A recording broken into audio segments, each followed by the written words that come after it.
मला तू Veo artist म्हणून काम करतोस हे माहिती होतं, पण इतकं काम केलंस हे मला माहित नव्हतं. निनाद कामत म्हणजे तुम्ही कामत मराठीच ना, कुठले तुम्ही? आम्ही आई सेड अरे सचिन मैं नहीं कर सकता हूँ यार, तुम लोग पागल हो गए हो क्या? ही सेड सर आपको हम लोग ने टाइम पास करते हुए सुना है माइक पे. अच्छा. क्रेझी फॅन ऑफ निळू कोले साहेब, म्हणजे काय काम करायचे ते. तर त्यांचा खूप फेमस एक डायलॉग होता ना, ते कालचे समोसे वरती गेले कसे, त्यातील वो 7 दिनचं मारा नाडा लटकरा देखो. पण या सगळ्यामध्ये मराठीकडे तू का वळत नव्हतास? तुझी इतकी उत्तम मराठी आहे, चांगलं बोलतो. ऍक्च्युली ऑफर्स नव्हते. सेटवर पोहोचलो, माझा आवाज वाचतोय आणि बच्चन साहेब ऐकतायत. अरे बापरे. आणि जे मी म्हणजे आता भेटू का नंतर भेटू असं झालं माझं, की म्हणजे भेटू की नाही घरी जाऊ चुपचाप, कारण ते ऐकत होते. माझा ऍव्हरेज व्हॉइस आहे, बेस असा की थॅनॉस वगैरे जे आहे ते मला करावं लागलं. म्हणजे चाहे डरो चाहे भागो होने को कोई नहीं टाल सकता. उदाहरणार्थ मी जेव्हा श्रेयस तळपदेचा इंटरव्ह्यू बघितला होता, पुष्पाला त्यानं डब केलं होतं, तर तो जो आवाज त्यानं काढलाय त्यासाठी तो सकाळी लवकर जायचा, उठल्यावर लगेच. माझं आणि श्रेयसचं बोलणं झालेलं याच्यावर. पण चांगलं काम चालू आहे. तर ह्या सेक्टरला पुढे फ्युचर अजून आहे का? आता AI यायला लागले, तेच खूप स्कॅरी आहे basically.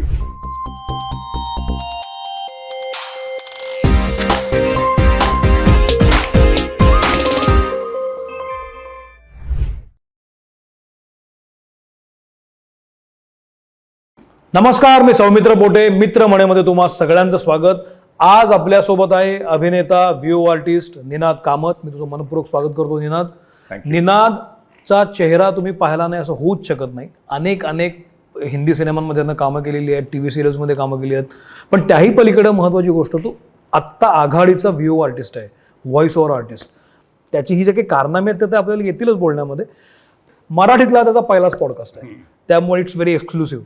Thank you very much Ninad, तू आलास. एक छोटीशी भेट देऊन आम्ही स्वागत करतो तुझं आणि मग आपण सुरू करूया. शुअर. नेत्रा इन्स्टंट मील तर्फे ही एक छोटीशी भेट. थँक्यू. याच्यामध्ये इन्स्टंट मील आहे, एका वाफेवर तयार होतं. अच्छा. आणि याच्यात काही प्रिझर्वेटिव्ह नाही आहेत, महाराष्ट्रीय फूड आहे. ओके. ते तुला आवडेल. सुपर. आणि अर्क ऑइल्स तर्फे कोल्ड प्रेस्ड ऑइल्स आहे ती स्वयंपाकाची, ह्याच्यातही काही केमिकल्स प्रिझर्वेटिव्ह नाही आहेत. तर अर्क आणि नेत्राचे प्रोडक्ट्स तुम्हाला हवे असतील तर तुम्ही जरूर डिस्क्रिप्शन बॉक्समध्ये जाऊ शकता. आम्ही तिथे त्याचा लिंक्स दिलेले आहेत आणि तुम्ही ऑर्डरही करू शकता. मी स्वतः वापरलेले आहेत, मला आवडलेले आहेत. सुरुवात करूया. तुझं जसं मी आता सांगितलं ना निनाद, मला तू व्हिओ आर्टिस्ट म्हणून काम करतोस हे माहिती होतं, पण इतकं काम केलंस हे मला माहीत नव्हतं. मेन इन ब्लॅकमधला जो विल स्मिथ आहे त्याचा आवाज तू दिलायस, मास्कचं जे सगळं डबिंग आणि व्हिओ तू केलायस, जिम कॅरीचा, किती अवघड होतं ते. आणि एखाद्या नायकाचा आवाज आपल्याला द्यायला मिळतो म्हणजे तू हिरोच आहेस ना त्या व्हिओमध्ये. तू पडद्यामागे खूपच जास्त काम केलंस, पण पडद्यावर तितका तू दिसला नाहीस तुलनेनं. असं का? मला वाटतं म्हणजे आयुष्य कुठे घेऊन गेलं तसं, म्हणजे आपण कसं वाहतो ना तसंच झालं माझ्याबरोबर. की कॅम्पस नावाची एक सिरियल केली, माझी पहिली सिरियल होती आणि ती खूप गाजली आणि खूप फेमस, माझं कॅरेक्टर खूप फेमस झालं, शक्ती नावाचं. तर ते करता करता म्हणजे फॅमिलीमध्ये माय फादर हॅड अन ॲक्सिडेंट. तर मला ते 18-19 वर्षाच्या वयामध्ये मला काम म्हणजे सगळं भार जे आहे ना ते माझ्यावर आलं, म्हणजे फॅमिलीचं. माझी छोटी बहीण होती, लहान बहीण. तर बेसिकली काय करू कसं करू त्या हिशोबाने म्हणजे मी विचार करत होतो, कारण कॅम्पसमधून जास्त पैसे नव्हते, म्हणजे खूप कमी होते. 400-600 रुपये पर एपिसोड असं काहीतरी होतं, पर डे पण नाही, पर एपिसोड. आणि 3-4 दिवस लागायचे एक एपिसोड शूट करायला. सो मग आरिफ झकारिया आपले ॲक्टर, खूप चांगला मित्र आणि खूप गोड माणूस आहे तो. त्यांनी म्हटलं की एक जुरासिक पार्क नावाची फिल्म डब होते. म्हटलं का डब होते, म्हणजे इंग्लिशमध्ये तर आहेच स्टीव्हन स्पीलबर्गची. ते बोलले नाही, ते हिंदीमध्ये डब होते. म्हटलं हा काय प्रकार आहे, तर करून बघ असा एक्सपिरियन्ससाठी कर. म्हटलं पैसे किती आहेत, कारण माझं फर्स्ट हे होतं की काय हो म्हणजे घरी जेवण टेबलावर ठेवायचं, काय करायचं असं, because dad had a very bad accident, he couldn't work after that. Okay. So काय करायचं म्हणून गेलो मी. सो लीला घोष ची म्हणतात ना इंट्रोडक्शन, फर्स्ट टाइम मी त्यांना भेटलो आणि तिथे कळलं की, आणि that was the beginning of this of English films dubbed या सेक्टरचा, व्हिओ सेक्टरचा. So it was fun. So वेगळे कॅरेक्टर्स, म्हणजे मला पण मी स्वतः पण डिस्कवर करत होतो की अच्छा मी हे करू शकतो. आणि कसं मॅच करायचं, कारण ते इंग्लिशमध्ये काही लाईन वाक्य बोलतात ते हिंदीमध्ये कसं. बरोबर. So trying to get close to the tone and किती त्यांच्या डायलॉग डिलिव्हरीला आपण जस्टिफाय करू शकतो. लिपसिंग मॅच व्हायला पाहिजे. ल कुठे काय काय आहे ते मॅच करून कसं हे करायचं. So that was a learning experience in the beginning part. And बरोबर त्याबरोबर म्हणजे थोडे पैसे पण मिळाले तर I was like very happy. So that kind of paved my path for dubbing. So याच्यामध्ये जुरासिक पार्क पासून सुरुवात झाली, हो. पण नंतर पण ह्याच्यात करू शकतो हे तुला कधी लक्षात आलं की अरे मी वेगळे आवाज काढू शकतोय, मला जमतंय? वेगवेगळे आवाज ऍक्च्युली ना मला आधी कळलंच नाही. म्हणजे ते मी डब करत गेलो. म्हणजे विल स्मिथ डब केलं, as you said. Robin Williams dub केलं Jumanji. Jumanji when I was dubbing मला कळलं की बाजूला कुठली तरी मराठी पिक्चर आपलं हिंदी फिल्म लागलेली बॉलिवूडची, ती एवढी नाही चाललेली, जुमानजी चालत होतं जास्त, dubbed version. So I was like की see basically what happens is, आता इंग्लिश लाईन असली की you know what I am saying. आता the same tone can be तुम जानते हो मैं क्या कह रहा हूं असं खूप करतात लोक. ते चुकीचं आहे. तुम जानते हो मैं क्या कह रहा हूं म्हणजे आपण केवढं हिंदी ठेवू शकतो किंवा टू द बेसिक लँग्वेज, ते इम्पॉर्टंट असतं. सो माझ्या हिशोबाने खूप कमी आर्टिस्ट आहेत, म्हणजे including me. There are many artist but including me comparatively there are very few artist who justify that tone basically. नाहीतर आपण खूप आर्टिस्ट ना ते इंग्लिश टोनमध्येच फसतात. त्यामुळे जे आहे ना ते परफॉर्मन्स एवढं उभारून येत नाही. सो इट बिकम्स काय म्हणतात, आणि ते कॉस्मेटिक पण वाटतं, खूप कॉस्मेटिक वाटतं. खरं वाटतं काय असं काय इंग्लिशमध्ये हिंदीमध्ये कळतं, ते डब केले मुळात हिंदी नाही आहे ते कळतं. एक्झॅक्टली. ती जाणीव म्हणजे अजून हे होते, खूप स्ट्रॉंग होते. याच्यामध्ये तुला जुमानजी तू पहिल्यांदा केलास का विल स्मिथ पहिला, म्हणजे मेन इन ब्लॅक केलं? मला आठवत नाही, कारण मी धडाधड करत होतो त्या टायमाला. म्हणजे पैसे सो इम्पॉर्टंट.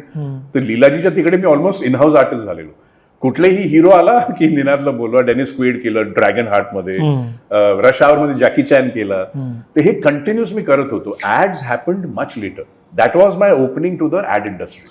पण ह्या सगळ्यामध्ये मला इंटरेस्टिंग वाटतं ते मास्क, कारण त्याला व्हेरिएशन लीला घोष म्हणजे कमाल होतं. म्हणजे आता तो वेगळ्या टोन मध्ये बोलतोय, त्याचा पिच बदलतो एका क्षणात. ते खूप अवघड होतं. म्हणजे तू बिलीव्ह करशील, देवर 3 artist who were dubbing for the Hollywood version of the Cartoon Network Mask. 3 लोक होती. जो आपला त्याचं नाव Stanley Ipkiss. Stanley Ipkiss is the base character, आणि मग तो मास्क मध्ये घुसतो. तर मास्क करणारी 2 लोक होती, आणि स्टॅनली इप्किस करणारा एक माणूस होता, जे जिम कॅरीला मॅच करत होते टोन वाईज. जिम कॅरी नव्हताच कार्टून नेटवर्क. सो ते हिंदी, ते तिन्ही कॅरेक्टरचा भार माझ्यावर होता.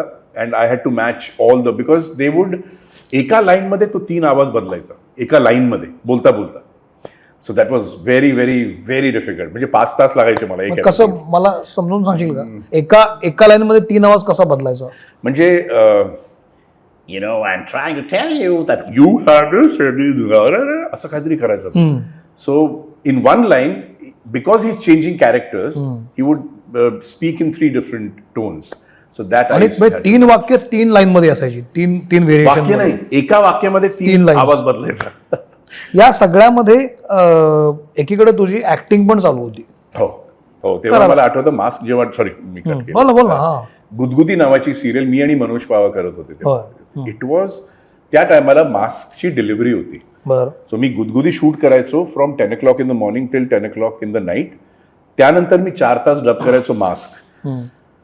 6व्या का 7व्या दिवशी मी जेवण असं जेवत होतो. म्हणजे मला कळत नव्हतं मी कुठे बसलोय काय. That's when even Leelaji said take a break this thing. कारण मला शूटिंग करणं भाग्य, काय म्हणतात त्याला, भाग होतो. सॉरी, माय मराठी कधी कधी माझी निनाद कामत म्हणजे तुम्ही कामत मराठीच ना? कुठले तुम्ही? आम्ही कुमटेचे, from Karnataka, Kumta.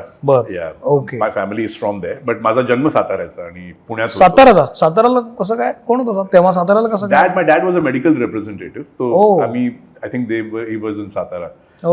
I think काय म्हणजे ही वॉज. आणि मग त्याच्यानंतर पुण्याला आलो आम्ही. पुण्याला मराठी स्टँडर्ड पर्यंत होतो, म्हणून माझी मराठी खूप चांगली आहे. 3rd पर्यंत होतो म्हणून मराठी चांगली होती. म्हणजे ते बेसिक क्लिअर होतं लहानपणी. ओके. आपण जेव्हा एखाद्या कॅरेक्टरला आवाज देतो, जे कॅरेक्टर लोकांना माहित नसतं, ते आपण ठरवतो की आपण आवाज कसा लावायचा आहे, किंवा विल स्मिथ करताना मला कसा आवाज लावायचा आहे, जिम कॅरी करताना कसा लावायचा. कारण तो मिमिक नाही आहे, तो त्याचा त्या कॅरेक्टरचा आवाज असतो.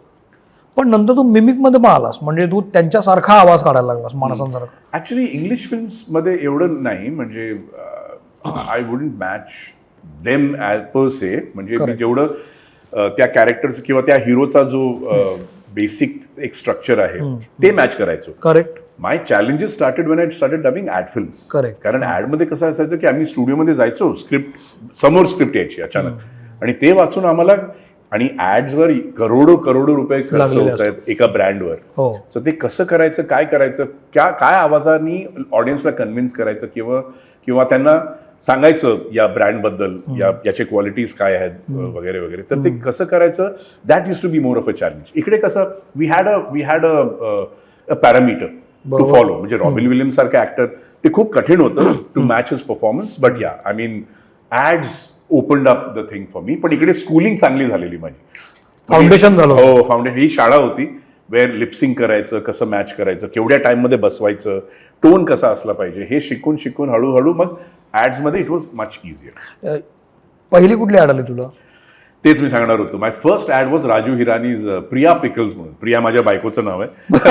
आणि राजू हिरानीला म्हणजे मी खूप पॉडकास्टमध्ये सांगितलं पण की तेव्हा म्हणजे 500 रुपये मिळाले, कुठे कार्टून डब केलं, हे केलं ते केलं.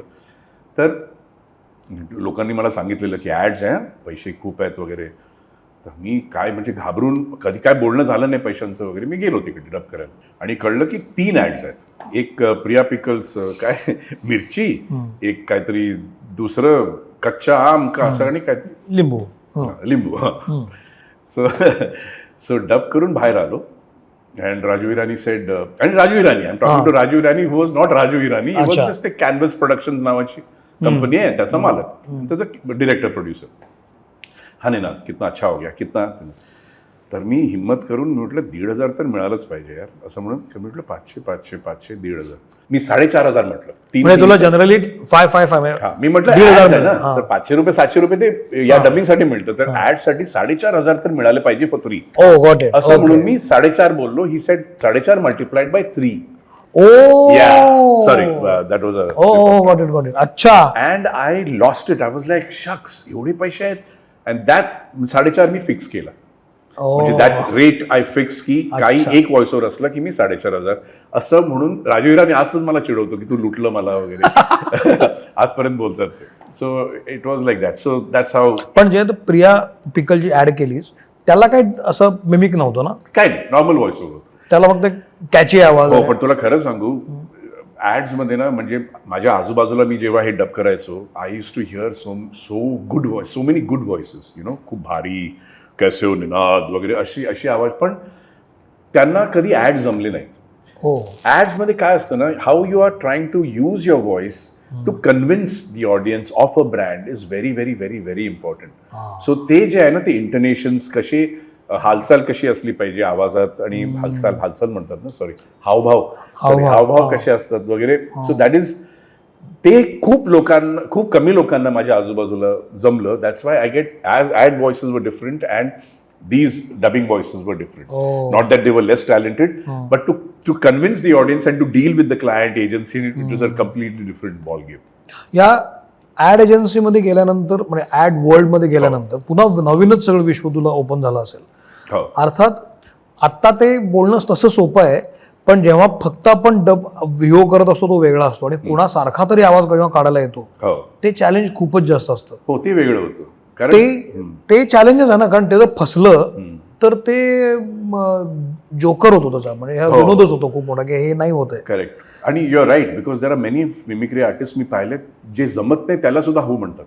म्हणजे मी खूप रेडिओ स्पॉट्स केलेत, मी आणि चेतन शेषाद्रींनी किती रेडिओ स्पॉट्स केले, तर तेव्हा धमाल यायची. पण असे कधी कधी आर्टिस्ट यायचे की मी सपोज उत्पल दत्त करतोय, कोणतरी अमोल पालेकर करतोय, आणि त्याला जमतच नाहीये. म्हणजे मी मनात म्हणायचं, तर तू हो का बोललास, असं नाही की मला सगळं जमतं. करेक्ट. मी नाही म्हणतो. आता मला कोणी उद्या जॉन एब्रामचं विचारलं, मी नाही म्हणतो की नाही जमणार मला. तो बेसिकली जे मला जेवढं जमतं माझ्या पट्टीत जे आहे ना, ते त्याला मी हो म्हणतो. आता बच्चन असो, सचिन, म्हणजे पट्टी ती 6 ते 6 असली असू शकते, पण त्यामध्ये सुद्धा खूप वेगळे वेगळे नोट्स आहेत जे मला नाही जमत. सो ते मी नाही म्हणतो. पण याच्यामध्ये तुला सगळ्यात चॅलेंजिंग कुठलं पहिल्यांदा काम आलं होतं, की हे मला करायचंय आणि ती मला काय समजून घ्यायचंय, प्रोसेस काय असते, हा. एखादा आवाज करण्याची ठरवण्याची प्रोसेस काय असते, कसं करतोस तू? प्रोसेस असं काही नाही Soumitra. It's like I guess all we have vocal cords. Even you have a particular texture of voice. You can use your vocal cords. म्हणजे आपण प्रयत्न करून ना आपले कॉर्ड्स यूज करू शकतो वेगळे वेगळे आवाज काढायला, पण ते कसं करायचं वगैरे ते नॅचरली आपण शिकतो. नॅचरली हो हो. म्हणजे आता मी खरं सांगतो, सचिनचा माझा पहिला डब आय स्टील रिमेंबर, पेप्सीचा डब होता. प्रल्हाद खक्करची ऍड होती. आय थिंक चेतन अवेलेबल नव्हता आणि त्यांना खूप अर्जंट होतं. चेतन म्हणजे सचिन म्हणजे चेतन असं झालेलं इंडस्ट्रीमध्ये. And Chetan is like an elder brother. I really love him and he loves me. So there is always been mutual admiration for each other. Chetan नव्हता अवेलेबल. आई सेड अरे सचिन मैं नहीं कर सकता हूँ यार, तुम लोग पागल हो गए हो क्या? ही सेड सर आपको हम लोग ने टाइम पास करते हुए सुना है माइक पे. अच्छा. म्हटलं वो ऐसे ही टाइम पास कर रहा हूँ. नहीं आप कर लोगे, आ जाओ आ जाओ आ जाओ. तर आता सचिनचा म्हणजे तुला फ्रँकली सांगू की माझा आधी मला तो सूर लागतच नव्हता. कारण मैं कौन हूं मैं कहाँ हूं, दीज वर द लाईन्स. तो म्हणजे बेसिकली त्याच्यावर पेप्सीचे कॅन्स पडतात आणि तो बेशुद्ध पडतो. उठल्यावर तो ऍक्टिंग करतो की मला आठवत नाही मी कोण आहे. तर आता माझा सूर मैं कौन हूं असा लागत होता. मैं कहाँ हूं. मग मला हळूहळू मैं कौन हूं मैं कहाँ, मग हे हा लागायला लागला. तर काय होतं की बेसिकली बोलता बोलता ते असं येतं की यु नो. सो तो जो सूर लागायला मग थोडा I had to discover, I had to you know work on my vocal cords and I somehow manage that first ad. In fact improvise पण केलेलं. आयला प्लेन असं मी ते इम्प्रोव्हाइज केलेलं. तो प्लेन आयला नंतर किती फेमस झालं. आईला सचिनच झालं ते. मी आधी आयग म्हटलेलं, मग सचिनच्या तिकडून आलं आयग नको, काही वेगळं बोलू शकतो. या सगळ्यामध्ये तुला चॅलेंजिंग आवाज कुठला वाटला आणि तो कसा आला, की असं नसतं? नाही म्हणजे आय डोंट नो, जे मला जमलं. म्हणजे मी फ्रँकली सांगू, मला कोणी आता नवाजुद्दीन सिद्दीकी विचारलं तर मी नाही म्हणतो. कारण मी करू शकतो पण मला ते थोडं टाइम लागेल. बिकॉज हे जे आहे ना, तो एक सूर असतो, एक पट्टी असतो. To rehearse that I have to get out of my comfort zone, which I don't. Okay. So only which I feel I am very confident about and which I feel I can manage easily, मी हो. पण तुझ्या आवाजाला base आहे, basic म्हणजे base एवढा नाही आहे. माझा ॲव्हरेज व्हॉइस आहे. बेस असा असतो की थॅनॉस वगैरे जे आहे ते मला करावं लागलं. म्हणजे चाहे डरो चाहे भागो होने को कोई नहीं टाल सकता. आता मी हे करतोय. माझा नॉर्मल आवाज हा आहे. So I can go there also, I can go low also. So I mean thankful. पण ह्याची तालीम करायला लागते. ह्याची मी काय करत असतील पण thankfully I don't have to do. पण म्हणजे तू या सेक्टरमध्ये आला आहेस, तू म्हणजे असं काही ठरवून आला नव्हतास नाही की व्हीओ मध्येच करायचं? नाही असं काय. पण तू ज्या पद्धतीनं करायला लागलास, मला वाटतं ही गॉड गिफ्टच असू शकेल ना, की ज्या पद्धतीने तू करत गेला आणि येत गेलं. I guess so. Because mostly मिमिक्रीपेक्षा चॅलेंज माझं होतं of dealing with ad film script every single day. एका दिवसात मी कधी कधी 8 रेकॉर्डिंग्स करायचो. तो एका स्टुडिओमधून दुसऱ्या स्टुडिओमध्ये गेलो, स्क्रिप्ट आली समोर, असं व्हायचं. वाचलं इसमें मैं क्या कर रहा हूँ, इसमें आप वो कस्टमर कर रहे हो, ओके कस्टमर, इसमें कुछ कैरेक्टर चाहिए आपको, हाँ देखिए ना सर, कुछ अगर कोई ऐसा कुछ चोर टाइप कैरेक्टर, ओके ए पैसा निकाल चाल. तर ते असं आम्ही सगळे तिकडेच डिवाइस करायचो, डिस्कस करायचो. So that was more challenging than mimicry. कसं आपण हळूहळू प्रयत्न करून, म्हणजे मी लोकांना शिकवत असतो मित्रांना, या ना संजय दत्त सिखाना कैसे करणार, म्हणजे असे हे असतात. ह्या सगळ्यामध्ये नुसता आवाज काढणं मॅटर करत नाही. म्हणजे सचिनचा तो आवाज आता काढून दाखवला, पण फक्त तेवढा पुरतं नसतं. सचिनचा आवाज आला की सचिन सारखं बोलणं पण येतं. हो, ते जास्त महत्त्वाचं असतं. हा, तो कशा पद्धतीने बोलतो. म्हणजे आत्ता तू जे बोललास ना सचिनचं, की तो सचिनच बोलतो असं मला तेव्हा वाटतं, जेव्हा तू श्वास तसा घ्यायला लागतोस, शब्द तसे बोलायला लागतोस, उच्चार तसा करायला लागतो.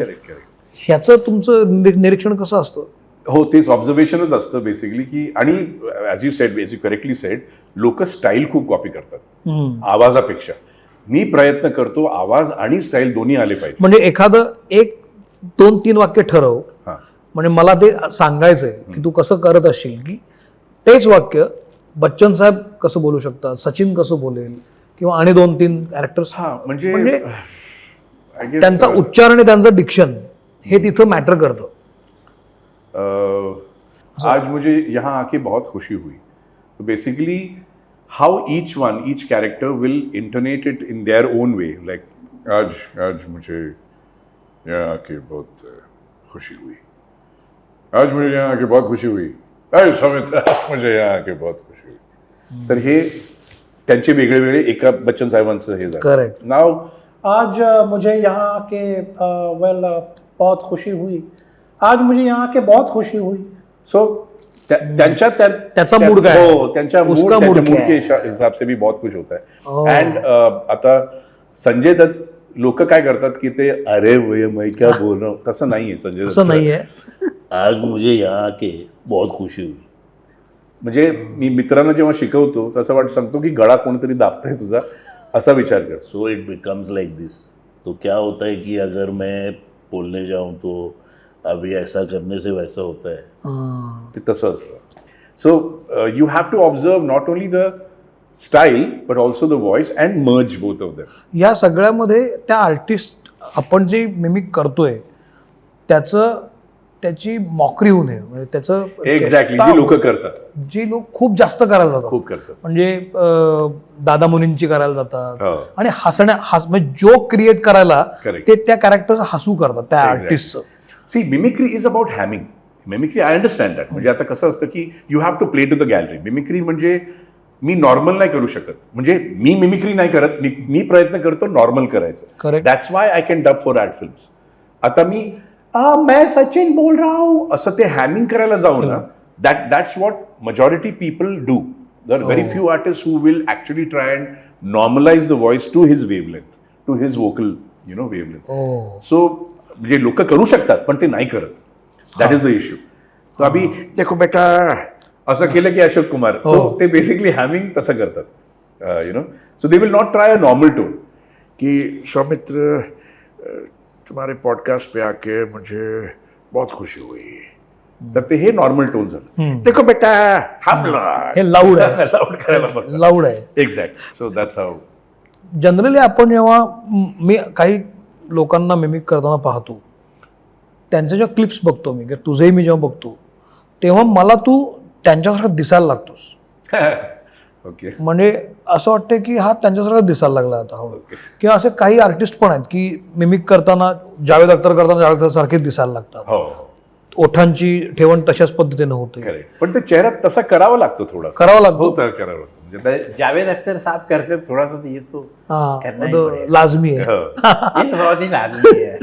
पण हा आता दादामुनी करताना हे जे असं हो. होतं हे होतच का?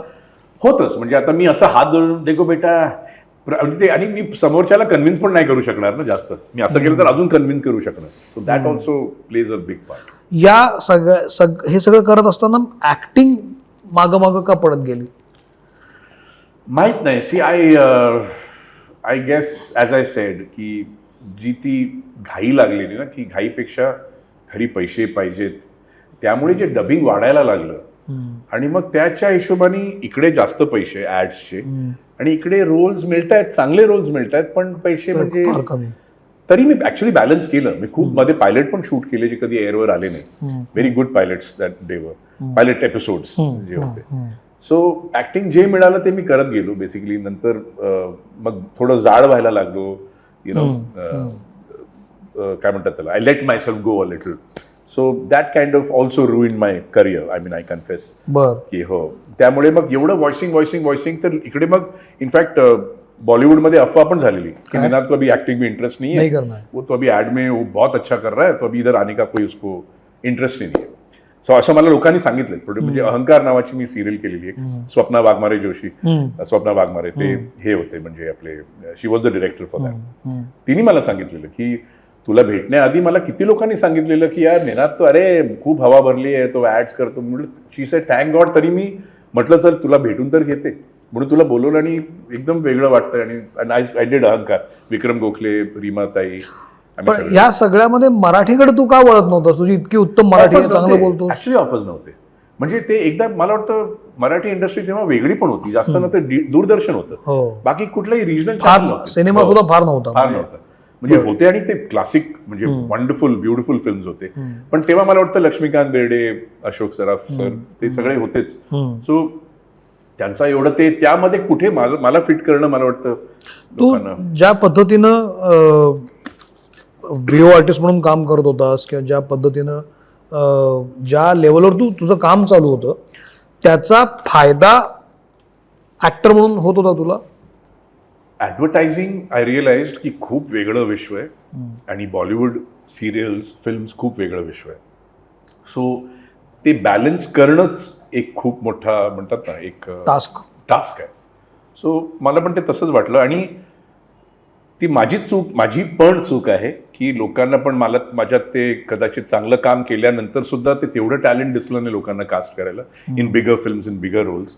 पण there were people who were actually who gave me good roles, like Zehar मध्ये Mohit Suri's first film Zehar, he gave me such a big role. Imran Hashmi's म्हणजे almost so there were people who spotted me also, like Parineeta मध्ये रामगोपाल वर्मा एका माझ्या नाटकासाठी येऊन थांबलेला, मला भेटायला थांबलेला.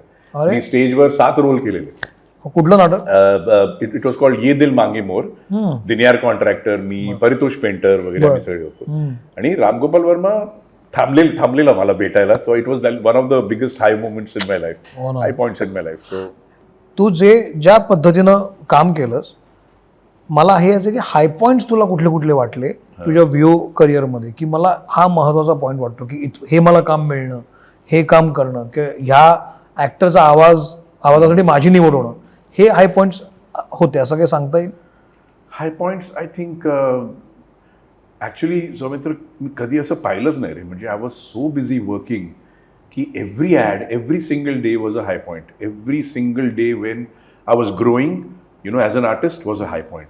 म्हणजे I am not trying to be very काय म्हणतात त्याला असं व्हेरी डाऊन टू अर्थ वगैरे. पण मला ते असं कधी हे अरे दॅट स्टँड आउट. हा रोल वगैरे जर म्हटलं, Zeher was one role which I really.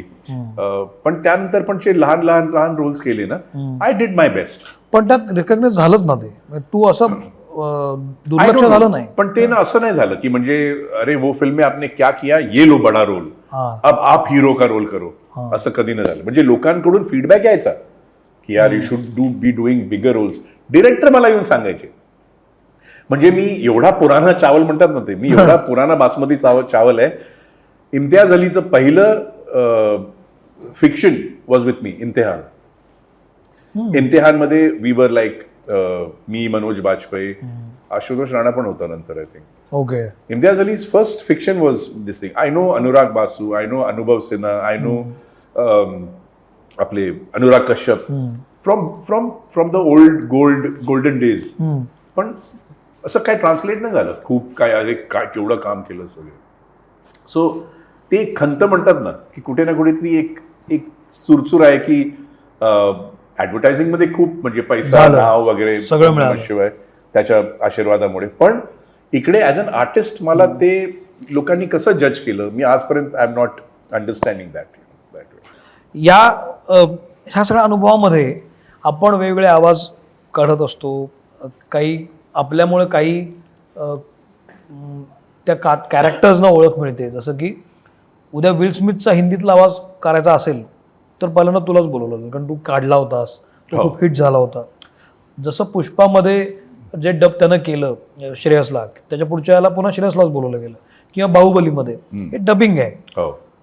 तर तसं आपण एखाद्या कॅरेक्टरला आवाज देतो आणि तो आवाज लोकांना आवडतो. त्यानंतरची पोचपावती कशा पद्धतीची असते? कारण सिनेमात काम केलं की तू दिसतोस, पण व्हिओमध्ये कळत नाही की आवाज नेमका कोणी काढला. ती पोचपावती कशी असते आर्टिस्टसाठी, कशी येते? पैसा जेवढा मिळतो तेवढा बेसिकली.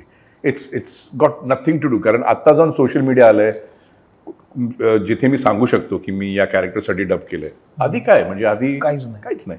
आणि ते थिएटरमध्ये रिलीज झालं, लोकांना आवडलं, म्हणजे कळलं की अच्छा हा हिंदीमध्ये हे डायलॉग, कारण इंग्लिश कळत नाही ते रुरल याच्यामध्ये. So they connected to the Hindi dubbing. Correct. That was all.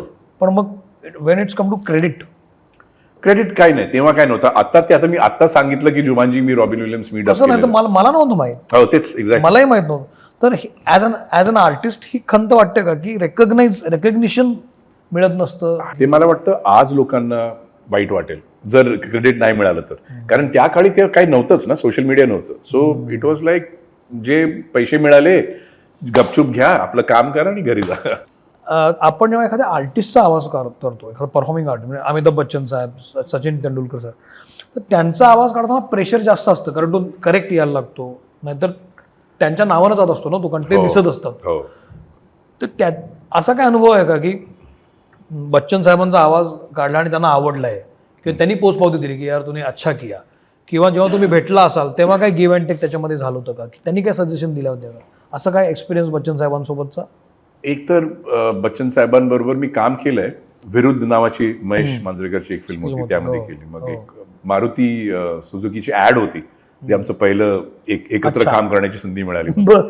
पण त्याच्या आधी my first introduction to Bachchan साहेब वॉज, मी एक फिल्म केलेली डोली सजा के रखना, अक्षय खन्ना. तर प्रियन सरांनी ते एक प्रायव्हेट स्क्रीनिंग मध्ये बच्चन साहेबांना बोलवलेलं. तर त्यांनी म्हटलेलं हा मुलगा कोण आहे, त्यांनी विचारलेलं. तर प्रियन सरनी मला सांगितलं, मी खुश झालो सॉलिड की मला भेटायचंय. कसं भेटू काय कळत नव्हतं. सो अक्स नावाच्या फिल्मची शूटिंग चालू होती. तर तिकडे मी पोचलो, कारण किरण देवन्स कॅमेरामॅन ते आमचे माझ्या ओळखीचे होते. सो मी पोचलो तिकडे, मनोज बाजपेयी भेटला. अरे चल मीच ओळख करून देतो वगैरे, तुम्हाला घेऊन गेल्यावरती. तर हे उभे राहिले आणि मला म्हणाले की खूप छान झालंय आणि I think your a very good actor वगैरे. तर मी असं म्हणजे लिटरली असं हे होतो. तेव्हा मी डब करत नव्हतो त्यांच्यासाठी. तर this was my first introduction. म्हणजे मी असं एज ऑफ द सीटवर बसलेलो throughout the 10 minutes I sat. Bachchan साहेब म्हणजे काय? Exactly. So when I dub for him for the very first time, मी घाबरत नेक्स्ट टाइम जेव्हा त्यांना भेटलो, मी सांगितलं की असं मी डब केलं. हा सुना एवढंच बोलले. म्हणजे बस दॅट वॉज इनफ. तेवढं ऐकलं आणि गपचूप मी निघून गेलो. एकच फनी इन्सिडेंट झालेलं की प्रदीप सरकारची एक ऍड होती, I don't know if I can say it on camera, gold लोनची ऍड होती. तर ते फुल मी बच्चन साहब इज टॉकिंग टू हिमसेल्फ. अच्छा. की यार ऐसे क्यों नहीं करते, तुम लोन क्यों नहीं खरीदते, ये करो वो करो, असं स्वतःला सांगतात. It is standing in front of the mirror, असं काहीतरी होतं. सो मी ते दोन्ही ट्रॅक त्यांच्या शूटिंगसाठी डब केलेले. म्हणजे यार मैं बहुत परेशान हूं, क्या करूं, की तुम मुथूट गोल्ड लोन क्यों नाही, असं काहीतरी होतं ते. सो ते मी जेव्हा सेटवर गेलो, प्रदीप सरकारला मी म्हटलं, सरांना he passed away, God bless his soul. दादांना म्हटलं, दादा मला शूटिंगवर यायचंय. हा आजा. सेटवर पोहोचलो, माझा आवाज वाचतोय आणि बच्चन साहेब ऐकतायत. अरे बापरे. आणि जे मी म्हणजे आता भेटू का नंतर भेटू असं झालं माझं, की म्हणजे भेटू की नाही, घरी जाऊ चुपचाप. कारण ते ऐकत होते असं करतात. म्हणजे मी त्यांना बघून विचार करतोय, हे काय विचार करत असतील, की हे कुठल्या गाढवानी केलंय, असं विचार करताय की हे काय करू मी, म्हणजे हे असं रिॲक्ट करू, असंच मॅच करू, काय करू. कारण दादांची एक सवय होती, ही वुड प्ले ऑडिओ. अच्छा. आम्ही परिणीता जेव्हा शूट केलं ना, फुल ऑडिओ बोर्ड आम्ही रेकॉर्ड केलेलं, पूर्ण पिक्चर. काय? हो. अरे म्हणजे हे नवीन आहे. हो एक्झॅक्टली. सो ते ही वॉज म्हणतात ना एक वर्कहॉलिक होते ते. सो आम्ही पूर्ण ऑडिओ बोर्ड रेकॉर्ड केली. तसंच या ऍडचं ते ऐकत होते आणि मी घाबरत होतो की यार, मग समाव मी जाऊन अरे कैसे म्हटलं, बस ठीक, तेवढंच म्हटलं आणि बाजूला जाऊन बसलो गपचूप. So that was fun incident because he was listening to my mimicry of him. That way. या मध्ये सचिनचं जो तू केलं किंवा रिमार्केबल जे व्हॉइसेस तू केलेस, ते तुला कुठले वाटतात की हे रिमार्केबल होते? I use to do a lot for I think एक पूर्ण कॅम्पेन होती. मॅकडॉनल्ड्स लॉन्च होत होतं तेव्हा. गब्बर, संजीव कुमार, अशोक कुमार, प्राण साहेब सगळं केलेलं. So that was one incident. या आता तुझी नावं घेतलीस ना, की गब्बर, संजीव कुमार, प्राण साहेब, दादा मुनी, किंवा जे सगळीकडे दिसतात तुला, प्रत्येक मिमिक्री आर्टिस्टला हे येतच असतात थोड्याफार फरकात. हो. असं का होतं? त्यांचा सोपे आहेत काढायला? सोपे नाही आहेत. मला वाटतं ते स्टाईल, जुन्या कलाकारांची स्टाईल खूप होती. म्हणजे आता प्राणसाहेब पहिल्या पिक्चरमध्ये बारखरदार असं नाही बोलले, असं नाही बोला. करेक्ट. पण ते हळूहळू ते स्टाईल फेमस होत गेली ना. सो ते स्टाईल पकडायला खूप इझी असते. जशी की म्हणजे आता आज तक इस जेल से कोई कैदी नहीं छूटा कालिया. आता हे जे आहे ते आता ए करणं खूप सोपं आहे ना. Correct. So कोणी आता यू कॅन ट्राय दॅट. देखो बरखुरदार हे करायला so, अरे प्राण आहे क्या हा, समोरचा identify विचार. होतं लगेच. हा, हो. किंवा देखो बेटा कश्मीर का ऍपल खाओ हे उत्पलदत कारण स्टाईल धरलंय. आता मी कदाचित आवाज पण तेवढा मॅच नाही केला, पण होत स्टाईल मॅच झाली. सर मैं क्या करूं सर, मैं तो वहां से आ रहा था और मैंने देखा कि आप तो अमोल पालेकर असं होतं. So basically the style was more popular then. आता आवाज like doing a Salman Khan was very difficult. मी एका पॉडकास्टवर बोललेलो, हो. मी धर्मेंद्र धरला. हम्म. मैंने तुझसे कितनी बार कहा है ऐसा करोगे तो फिर वैसा होगा. आता याला बोलता बोलता जर थोडा नॉर्मल केला तर तुला कदाचित सलमान खान मिळेल. बिग बॉस चाहते हैं की आप हे जे एक म्हणतात ना ते because he worships Dharmendra. Salman idolises Dharmendra lot. So the tone is very if you subconsciously he Correct. Might be idolising him इव्होकली ऑल्सो. करेक्ट. सो मी त्यांचं ॲपिफिस डब केलेलं सलमान सलमानचं इन हिंदी बिकॉज तो डब करून गेलेला पण मला वाटतं त्यांना ते व्हेरिएशन एवढे मिळालं मिळाले नाही. नव्हते. So they called me. पण अशा वेळी उलटा फोन येतो, कोणी डब केला असं वगैरे सांग. उलटा येतो की अरे मी तर करून गेलो तो डब आणि हे डब कोणी केलं. ते त्यांच्यात असेल मला कधी नाही आलं. मग ह्या स्टाईलमध्ये आता संजू कुमार जे आहेत त्यांची स्टाईल ती ठरलेली आहे की जनरली ते बोलायला लागले की ठाकूरच डोळ्यासमोर येतो हो. आणि तशी स्टाईल मारली जाते. तर स्टाईल आणि एक्झॅक्ट मिमिक्री याच्यात काय फरक असतो? नाही ऍक्च्युली स्टाईल का म्हणजेच मिमिक्री? नाही, स्टाईलमुळे मिमिक्री इझी होते. आता संजीव कुमार सपोज मी असा हात असा केला आणि कुठला डायलॉग त्यांचा फेमस ठाकूर कुठला आहे किंवा मुझे गब्बर चाहिए जिंदा. हा आता ते सपोज मला जमत नाहीये. ओके, मी म्हटलं मुझे गब्बर चाहिए जिंदा असं वगैरे केलं तर तरी तू सांगशील संजीव कुमार आहे का? हो. आता मी स्टाईल आणि आवाज धरला मुझे गब्बर चाहिए जिंदा तर कळतं की Exactly. आवाज पण मॅच होतोय. सो बेसिकली व्होकल कॉर्ड्सला किती दाबायचं हे सगळे एकाच पट्टी म्हणजे पट्टी म्हणतात ना. हा, थोड्याफार बघ ना शेड्स आहेत. शेड्स आहेत, अजून काही नाहीये. आपण सगळं करू शकतो. That's I always encourage people की you should try playing around with your but it's vocal not cords. About पट्टी ऑलवेज ना, it's all about diction also. या जो डिक्शन तसं खूप अंडररेटेडच राहिलेलं आहे की यू किती सेड इट महत्वाचं राईट, आहे. Very right. कारण मी काहीतरी असे रील्स पाहिलेत, पहाडी लोक पहाडी किंवा युपीचे वगैरे आवाज एवढा परफेक्ट काढतायत पण ते श च च प ते थोडा प्रॉब्लेम होतो. मी ऍक्च्युली कमेंट पण करतो की सुपर्ब केलंयस पण एवढंच की थोडं अरे थँक्यू सर म्हणून मेसेजेस येतात. सो आय एम लाईक म्हणून उदाहरणार्थ आता बच्चन साहेब जेव्हा कौन बनेगा करोडपती करतात, हा काय करतात ते? काही करत नाही. हो. म्हणजे साधा प्रश्न विचारलेला असतो करेक्ट की तुम्ही काय करता घरी कोण कोण असतं, करेक्ट. हा साधा प्रश्न आहे. हा. पण ते ज्या पद्धतीने टाकतात हो. आणि pause that Oh, he's a fabulous, kills. आता हे जे डिक्शन आहे ना हे शिकायला लागतं ना तुला. हो, हो. मी आता बच्चन साहेबांचा आवाज काढणार आहे आणि समजा तू हॉट सीटवर आहेस आणि मी म्हणजे तू बच्चन साहेब आणि मी हॉट सीटवर बसलोय तर आणि मिमिक करायचंय तर तुला ते आणायला लागतं ना सगळं. हो, ते पॉज, करेक्ट. तो ठहराव, We need to understand how he हे thinks. कसं Yeah. How he thinks there you are. Yeah. म्हणून मिमिक्री सोपी नाही. म्हणजे स्टाईल करणं सोपं आहे सोपं असतं. पण हाऊ ही थिंक्स करेक्ट. हे मला जरा विस्कटून सांग ना की कसा विचार करता तुम्ही लोक एखाद्या आर्टिस्टचा की तो कसा विचार करतो? आय गेस ते ऐकूनच कळतं की तो कसा म्हणजे आता शक्ती कपूर ते फक्त सगळं केलं की आओ ते असं नाहीये ना. नाहीये हा, ना, so तो म्हणे basically- शक्ती कपूर नाही आहे. Exactly. So you need to understand how. मी काय करतो, मी एक डायलॉग पण ऐकतो आणि त्याचा इंटरव्ह्यू पण ऐकतो त्या कॅरेक्टरचा because that helps a lot. म्हणजे तो नॉर्मली कसा बोलतो, त्याचं व्हॉइस टेक्स्चर काय आहे नॉर्मली, करेक्ट. तो जेव्हा डायलॉग मध्ये जातो. आता सदाशिव अमरापूरकर जेव्हा बोलायचे कुठला डायलॉग होता त्यांचा तो हम चींटियों को तब तक नहीं मसलते जब तक वो काटने के काबिल ना हो जाए. आता यामध्ये जर मी मराठी ऍक्सेंट नाही आणला तर ते सदाशिव अमरापूरकर एवढं नाही वाटणार बरोबर. काबिल वगैरे. हा. सो हे ऑब्झर्वेशन जे आहेत तर ते ऐकूनच कळतं की तो हा माणूस कसा बोलतो. आता अनफॉर्च्युनेटली अमरापूरकरांचं ते मला वाटतं इंटरव्ह्यू एवढे नाही आहेत पण I try and get interviews as much here in. म्हणजे तो नॉर्मली कसं बोलतो, एक्झॅक्टली. नॉर्मल टोन मध्ये काय म्हणजे बच्चन साहेब नॉर्मली कसे बोलतात मग ते I don't have to then depend on dialogues ना. आय हॅव आता शाहरुख खान सुद्धा नॉर्मली बोलताना हा आता डायलॉग त्याचं कसं आहे की छोटे छोटे बडे बडे शहरों में ऐसी.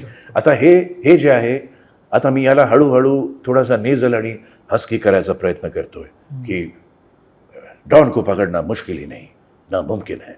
आता हे नवीन शाहरुख हे असं आलंय, ते हे किरण वगैरे लोक ते करतात.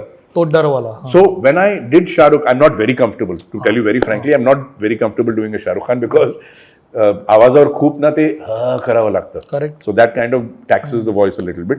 पण जेव्हा पण मी केलंय, मी त्याचा इंटरव्ह्यू ऐकायला बघतो.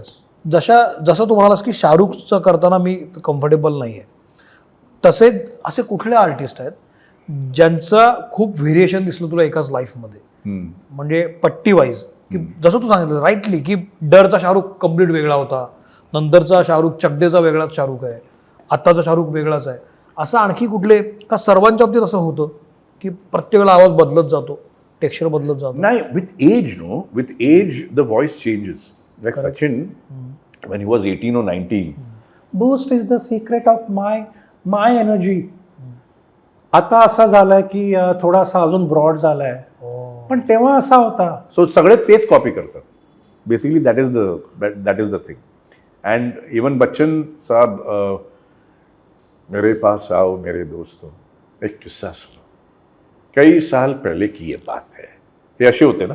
आता कौन बनेगा करोडपती में आपका स्वागत है, हे असे झाले because of the age. So that is one factor that you need to understand, and you need to listen to the latest interview. Correct. Yeah. मग त्यानुसार तुम्हाला बदल करायला लागतात. Exactly. सापडतं लगेच? नाही, खूप कठीण असतं, खूप कठीण. म्हणजे आता मला एक मध्ये अमोल पालेकरांची फिल्म आलेली आत्ता.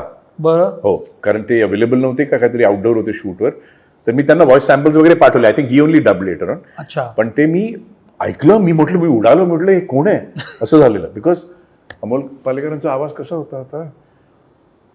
मैं अभी आपको एक ही बात बार बार असं काहीतरी एकदम बेसमध्ये होता, म्हणजे मला ओळखता नाही येत आलं. नव्हतं. सगळ्यात जास्त चाललेला कुठला प्रोजेक्ट आहे की खूप वेळ लागला करायला आणि खूप चालू होतं, डबिंग चालू होतं? मी आमिर खानचं केलेलं टाटा स्कायचं. अरे बापरे, म्हणजे हालत खराब झाली. म्हणजे मी 2 दिवस आमिर खान सारखंच बोलत होतो. इट वॉज लाईक 5 लँग्वेजेस होते. बरं. अरे पेरिफोना मासीजी कैसे हो, असं सगळं होतं, आणि ते सगळे लँग्वेजेसमध्ये होते. सो तामिळमध्ये, मराठीमध्ये सुद्धा आमिर खान स्पीकिंग खूप कठीण होतं ते. तो किती वेळ चालला होता प्रोसेस? आय थिंक 2-2.5 दिवस चालला होता. It was 5 films multiplied by 10 languages each. बापरे. ॲसमीज, ओरिया. सो ते बोलता मी बाहेर येऊन सुद्धा असंच बोलत होतो. पण जनरली तुमच्याकडे जेव्हा प्रोजेक्ट येतो तेव्हा काय आवाज कशा पद्धतीचा काढायचा आहे ते ठरवून तुम्ही ती वेळ ठरवता का? उदाहरणार्थ मी जेव्हा श्रेयस तळपदेचा इंटरव्ह्यू बघितला होता, पुष्पाला त्यानं डब केलं होतं, तर तो जो आवाज त्यानं काढलाय त्यासाठी तो सकाळी लवकर जायचा, उठल्यावर लगेच. माझं आणि श्रेयसचं बोलणं झालेलं याच्यावर. ओके. निनाद, ती कसं म्हणजे व्हॉइस फ्रेश, मला खूप म्हणजे what I remember, Shreyas had called me. आमच्या कॉलेजमधले आम्ही ग्रुप, ड्रामा ग्रुपमधले, विवेक ओबरॉय, श्रेयस तलपडे, आपले फेमस हेअरस्टायलिस्ट आलिम हकीम, आम्ही सगळे एकत्रच होतो. श्रेयसनी फोन केलेला की मी म्हटलं सकाळी ताजा डब कर, दॅट्स द बेस्ट. कारण थॅनोससाठी मी तेच करायचो. अच्छा. म्हणजे मी बोलायचो नाही, माहीमवरनं अंधेरीपर्यंत एक शब्द नाही बोलायचो. माईकवर जाऊन मग तो हळूच. फरक पडतो तसा? खूप फरक पडतो. कारण आता सुद्धा मी बोलता आवाज हळूहळू खाली हे व्हायला लागलाय बेसिकली. सो मोर काय म्हणतात त्याला, वोकल कॉर्ड्सला रेस्ट देणार, तेवढं तर फ्रेश होणार. ओके. या सगळ्या सेक्टरमध्ये फ्युचर काय वाटतं तुला दिसते आता तू म्हणजे आघाडीचा व्ह्यू आर्टिस्ट? आणि आय डोंट थिंक मी आता अजून आघाडीचा वगैरे काय आहे. नाही, आहेस तू. नाही म्हणजे पण चांगलं काम चालू आहे. तर ह्या सेक्टरला पुढे फ्युचर अजून आहे का? आता AI यायला लागले. तेच खूप स्कॅरी आहे बेसिकली. आमचे असोसिएशनचे मीटिंग वगैरे पण होतात की AI आल्यामुळे खूप प्रॉब्लेम झाला. इनफॅक्ट एका चॅनल बरोबर मी आत्ताच ऐकलं, मी म्हटलं हा माझा आवाज आहे असं झाला. तर मी एका वर्षाआधी काहीतरी केलेलं, तर त्याचं काहीतरी असं मला वाटलं, टोन यूज केलंय AI मध्ये घालून फॉर अ न्यू प्रोमो. तर मी फोन केला, ते आपले मित्रच आहेत सगळे, काय बोलतो अरे मी शोधतो वगैरे असं म्हणून ते चाललंय अजून आमचं. पण it's very scary, and it's very scary where everything is concern. AI is going to murder म्हणतात ना.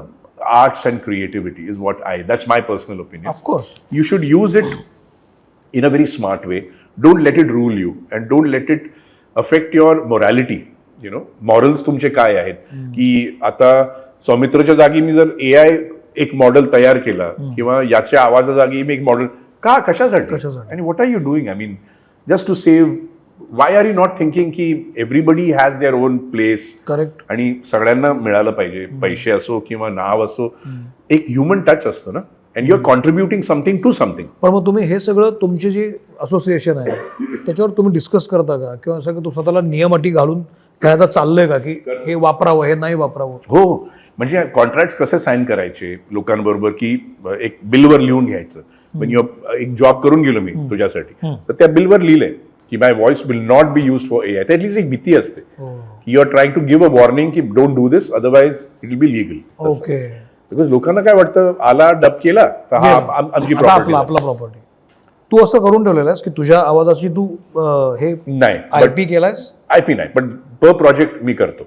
Whenever I go to dub, I say verbally also and माझ्या बिलवर पण गेलं असतं. वा.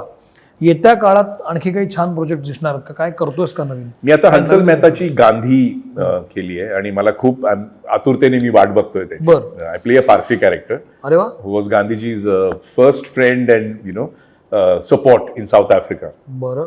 So that is one role. बाकी खूप shoot केलंय, वेटिंग फॉर इट. एक कॅन घोषची एक सिरियल आहे, सिरीज आहे. म्हणजे येत्या काळात दिसणार आहेस? हो, म्हणजे ऍक्टिंगवर फोकस खूप आहे. वा वा. As I told you before की व्हॉइसिंगचं काम खूप कमी झालंय, खूप म्हणजे खूप कमी झालंय.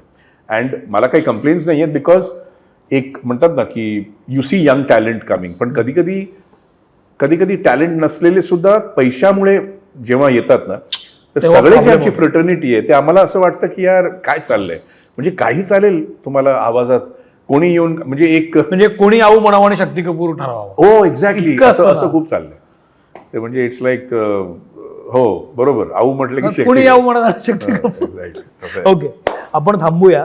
म्हणजे तू आलास आणि त्या तुझ्याबद्दल थोडं सांगितलंस, त्याबद्दल मला खरंच आनंद आहे. त्यानिमित्तानं तू माझ्या पॉडकास्टवर आलास, मराठी लोक तुला पाहतील, तुझं काम त्यांच्यापर्यंत पोहोचेल याचा आनंद. पण जाता जाता तू आलास तर मला तुला सोडायचं नाही आहे की तू खूप व्हरायटी ऑफ आवाज काढतो. म्हणजे आत्ता असं झालं ना निनाद की असं वाटतं तू बच्चन साहेबांचा आवाज काढून बोलत होतास ना, बोलत राहा मला ते आवडते. किंवा सचिनचा आवाज काढतो इतका हुबेहुब की असं वाटतं की सचिनच समोर बसलाय आपल्या. हे तरी मला नशिबात कधी येणार काय माहिती. पण समजा आता आपलं पॉडकास्ट झालंय आणि तू आता गुड बाय मध्ये आहेस की मला छान वाटलं, मला इथं बोलवलंस आणि मला खूप मजा आली तुझ्याशी बोलून, असं एक समप आहे सगळा. हा तू वेगवेगळ्या आर्टिस्टच्या करू शकशील का? सचिन कसा म्हणेल त्यापेक्षा एक डायलॉग सांगतो. त्यापेक्षा मी एक डायलॉग करतो की बच्चन साहेबांचा डायलॉग, एक रहेन ईर एक रहेन बीर. बच्चन साहब वुड से एक रहेन ईर एक रहेन बीर, एक रहेन फतेह और एक रहेन हम. सचिन वुड से एक रहेन ईर एक रहेन बीर, वेल एक रहेन फतेह और एक रहेन हम. मग रणबीर कपूर वुड से एक रहेन ईर एक रहेन बीर, रणबीर नहीं रणबीर, एक रहेन फतेह और एक रहेन हम. मग अजून कोण? प्राण साहेब. एक रहेन ईर एक रहेन बीर, एक रहेन फतेह और एक रहेन हम. संजू कुमार साहेब. एक रहेन ईर एक रहेन बीर, एक रहेन फतेह और एक रहेन हम. सलमान भाई. एक रहेन ईर एक रहेन बीर, एक रहेन फतेह और एक रहेन हम. किती फरक, बारीक बारीक फरक आहे रे. पण राहेमध्ये पण कसा पट्टी फरक तीच आहे, आहे. म्हणजे डिक्शन मध्ये किती आणि बारीक plus बारीक आवाज फरक आहे. थोडासा. आय नो मी तो फार त्रास देत नाही. नाही अजून कोण? धर्मेंद्र. एक रहेन ईर एक रहेन बीर, एक रहेन फतेह और एक रहेन हम. शाहरुख भाई. एक रहेन ईर एक रहेन बीर, एक रहेन फतेह और एक रहेन हम. मराठीतले करतोस का तू? म्हणजे मराठीत सुद्धा अनेकांचे आवाज आहेत हो, वेगवेगळे. म्हणजे जेवढं I think Sadashiv Amrapurkar was one. I said Yeah. Nilu Phule. I crazy fan of Nilu Phule साहेब. म्हणजे काय काम करायचे ते. तर त्यांचा खूप फेमस एक डायलॉग होता ना, ते कालचे समोसे वरती गेले कसे, त्यातील वो 7 दिनचं तुम्हारा नाडा लटक रहा देखो. असं काहीतरी करत होता. मग दादा कोंडके, हा मी हे सांगायला विसरलो, दादा कोंडके आणि गोविंदा मध्ये मला खूप साम्य वाटतं. टोन वाईज पण बघा ना, आहे मी कुठे तुमचा माझा नाटक आहे हे जो आहे ना, आणि अरे यार तेरे को कितनी बार बोलने का समझ में नहीं आता क्या तेरे को, अरे भाई हे जे आहे ना ते खूप असं. आणि त्यांचा स्माईल बघा, दादा कोंडके आणि गोविंदाचा स्माईल एकदम सिमिलर, म्हणजे असं वाटतं कधी कधी रिलेटेड आहेत दोघे. हो करेक्ट आहे. वा, मला आज मस्त मजा आली. थँक्यू. आणि तू ज्या पद्धतीनं, मी आता तुला ते का करायला सांगितलं की हे बघितल्यावर कळतं की छोटे छोटे कळत नकळत बदल आहेत जे आम्हाला लक्षात येतात, की छोट्या छोट्या शब्दांमधला बदल, हम म्हणण्याचा बदल जो आहे, एक हे हम मधला जो आहे, तो किती छोटे छोटे बदल असतात. तर मिमिक्री आर्टिस्टचं काम ते असतं की नुसती स्टाईल करणं नाही, तर तो उच्चार सुद्धा. तर तुझ्याशी बोलून मला आज खूप छान वाटलं निनाद. या निमित्तानं तू वेळ दिलास. हा एपिसोड कसा वाटला मला जरूर सांगा. निनाद, तू सोशल मीडियावर ऍक्टिव्ह आहेस का? व्यवस्थित नाही पण हो आहे, थोडं थोडं आहे. काही प्रश्न असतील तर मला जरूर विचारा, मी ते त्याच्यापर्यंत पोहोचवेन. पण मित्रमंडळीचा एपिसोड कसा वाटला मला सांगा, मला ऐकायला आवडेल. थांबतो, आमची टॅगलाईन आहे, चांगली माणसं जोडली जाणं महत्वाचं. त्यामुळे आज तू आमच्याशी जोडला गेलेला आहे, त्याचा निश्चित आनंद आहे.